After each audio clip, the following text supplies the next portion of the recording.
ونصلي على رسوله الكريم أما بعد. أعوذ بالله من الشيطان الرجيم. بسم الله الرحمن الرحيم. نحن نقص عليك نبأهم بالحق إنهم فتية آمنوا بربهم وزدناهم هدى وربطنا على قلوبهم إذ قاموا فقالوا ربنا رب السماوات والأرض لن ندعو من دونه إلها لقد قلنا إذا شططا. صدق اللہ العظیم. ابھی آیات میں اللہ کریم نے اصحاب کہف کا قصہ اور واقعہ بیان فرمایا کہ جو یہودیوں نے سوال کیا تھا کہ اصحاب کہف کے متعلق کیا رائے ہے، کیا جانتے ہیں. اللہ فرماتے ہیں کہ ہم آپ کو وہ صحیح قصہ بتاتے ہیں کہ یہ کیا قصہ اور واقعہ ہے. اصحاب کہف انہم فتیتون، وہ چند نوجوان تھے جنہوں نے اپنی برادری اور بادشاہ سے ٹکر لی، کیونکہ اس وقت جو بادشاہ تھا جس کا نام مورخین نے دقیانوس لکھا ہے، یہ شام کے علاقے کا بادشاہ تھا. خود بھی بت پرستی کرتا تھا، بتوں کی عبادت کرتا تھا اور قوم کو بھی بت پرستی پہ لگا رکھا تھا اور بتوں کے نام پہ چڑھاوے اور جانور ذبح کیے جاتے تھے. اور یہ جو اصحاب کہف تھے یہ بھی کوئی عام نہیں تھے، یہ نوجوان بھی وڈیروں کی اولاد، سرداروں اور رئیسوں کی اولاد تھے اور ان میں سے کچھ خود صاحب عہدیدار تھے، عہدوں پر تھے.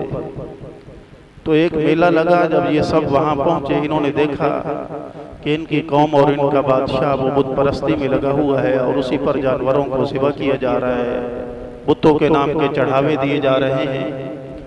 تو ان میں سے ایک ایمان والا نکلا نوجوان اور ایک درخت کے نیچے جا کے بیٹھ گیا.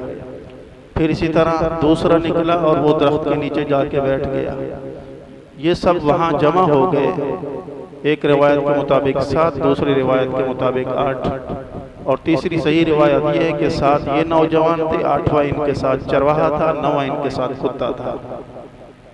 تو یہ ایک دوسرے سے ڈر رہے تھے کہ یہ علیحدہ کیوں بیٹھے ہیں. تو ان میں سے ایک جس کا نام یملیخہ تھا، اس نے ہمت کر کے ان سے پوچھا کہ تم اس میلے سے لوگوں سے علیحدہ ہو کہ کیوں اس درخت کے نیچے بیٹھ گئے ہو.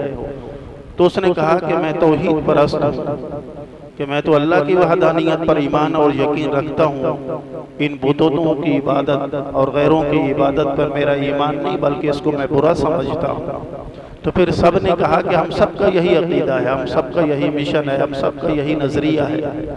تو پھر لوگوں کے اندر جب یہ بات مشہور ہوئی کہ یہ چند نوجوان ہیں جو ہمارے مذہب سے بیزاری کا اعلان کر رہے ہیں، بادشاہ تک جب یہ بات پہنچی تو بادشاہ نے ان کو بلایا اور انہیں سمجھایا کہ یہ تم اپنا مذہب کیوں چھوڑ رہے ہو، بت پرستی ہی بہترین مذہب ہے اور اسی کے نام پہ چڑھاوے دو، یہ توحید پرستی کو چھوڑو. اگر تم نہیں چھوڑو گے پھر تمہیں سزا دی جائے گی. بعض روایت میں ملتا ہے کہ جو انہوں نے شاہی لباس پہنے ہوئے تھے وہ اس بادشاہ نے اتروا دیے اور انہیں یہ حکم دیا کہ میں کچھ دن کی تمہیں مہلت دیتا ہوں کہ اس مہلت کے اندر تم واپس اپنے مذہب میں آ جاؤ. اگر توحید پرستی کو نہ چھوڑا تو پھر تمہیں سزا دی جائے گی. اور یہ ایسا ظالم تھا کہ یہ قتل بھی کر دیا کرتا تھا. تو پھر ان نوجوانوں نے وہاں سے نکلنے کی تدبیر کی کیونکہ یہ ایمان تو چھوڑ نہیں سکتے تھے. اور پھر انہوں نے بادشاہ کے سامنے اللہ فرماتے ہیں کہ توحید کا اعلان بھی کیا کہ رب السماوات والارض، ہمارا رب تو وہ ہے جو آسمانوں کا رب ہے، جو زمینوں کا رب ہے، ہم اس کی عبادت کو نہیں چھوڑ سکتے. پھر یہ وہاں سے نکلے اور ایک غار میں پہنچے اور پھر وہاں اللہ نے ان پر اپنی سکینہ نازل فرمائی، جیسے کہ پچھلی آیات میں گزرا فَضَرَبْنَا عَلَىٰ آذَانِهِمْ کہ اللہ نے ان کی کانوں پر تھپکی دی اور اللہ نے انہیں مضبوط کر دیا کہ یہ توحید میں آگے بڑھے. اللہ نے انہیں اور بڑھا دیا. تو اللہ کے راستے میں جو نکلتا ہے پھر اللہ کی ذات اس کی خود حامی و مددگار ہوتی ہے. تو یہ ایک نوجوانوں کا ٹولہ تھا، نوجوانوں کی جماعت تھی فتح. اللہ نے یہاں نوجوان کا ذکر کیا ہے، اس لیے قرآن پاک میں انسان کی زندگی کے 3 دور کا ذکر کیا گیا ہے: بچپن کا دور، جوانی کا دور اور بڑھاپے کا دور. بچپن کا دور تو یہ نادانی اور ناسمجھی کا دور ہوتا ہے اور بڑھاپے کا دور کمزوری اور ضعف کا دور ہوتا ہے. اصل دور جو ہے کہ جس میں انسان کوئی انقلابی قدم اٹھا سکتا ہے وہ جوانی کا دور ہے، کہ جوانی کے اندر انسان جو کام کرے وہ بچپن اور بڑھاپے میں نہیں کر سکتا۔ یہی وجہ ہے کہ رسول اللہ صلی اللہ علیہ وسلم کے ساتھ جو جماعت تھی، ابتدائی اسلام میں صرف 18 سے 20 صحابہ ایسے تھے جو بڑھاپے میں تھے، باقی سب نوجوان صحابہ تھے۔ تو نوجوان نسل جو ہے یہ ایک بہت بڑا انقلاب لا سکتی ہے اگر صحیح معنوں میں ان کی تربیت کر دی جائے۔ اور پھر نبی علیہ السلام نے فرمایا کہ جوانی کی عبادت اللہ کو بہت محبوب ہے۔